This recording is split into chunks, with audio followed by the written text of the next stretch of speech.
કેમ છો બધા મજામાં? સ્વાગત છે તમારું આજના નવા બ્લોગમાં. તો હું અને પપ્પા જઈ રહ્યા છીએ બહાર, તો વિડીયોમાં કન્ટિન્યુ રહેજો. આ છે રિલાયન્સની ગેટની બાજુમાં આપણે પહોંચ્યા છે. વિડીયોમાં કન્ટિન્યુ રહેજો.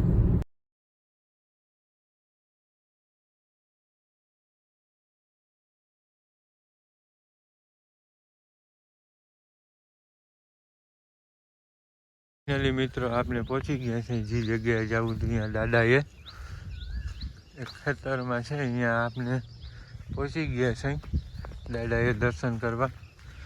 હાલો તો હવે દર્શન કરીને મળીએ. આપણે પગે લાગી લીધું છે, તો આપણે વાડીમાં ચક્કર મારતા હતા. વાડી માંડવી બહુ મસ્ત છે અને સામેની બાજુ સસોઈ ડેમ છે, એની બાજુમાં વાડી આવેલી છે.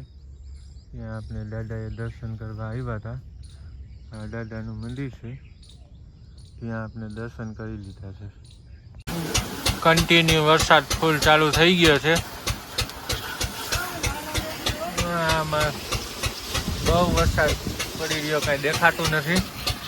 આપને ખુશાલભાઈ ગાડી વોશિંગ કરે છે, કોઈને પણ ગાડી વોશિંગ કરાવી હોય તો ખુશાલભાઈને મળી લેજો. વોશ થઈ રહી છે. ખુશાલભાઈ છે તે ગાડી વોશિંગનું કામ કરે છે, તો તમારે કોઈ પણને ગાડી ધોવી હોય તો મળી શકો છો. મસ્ત મજાનો નજારો થઈ ગયો છે અને આપણે વોશિંગ કરીને તેની બાજુમાં જ આ ખેતર છે અને આ આપની ગાડી છે તે વોશિંગ થઈ રહી છે. જો તમે મળીએ હવે આપને આવતા નવા બ્લોગમાં. Thank you.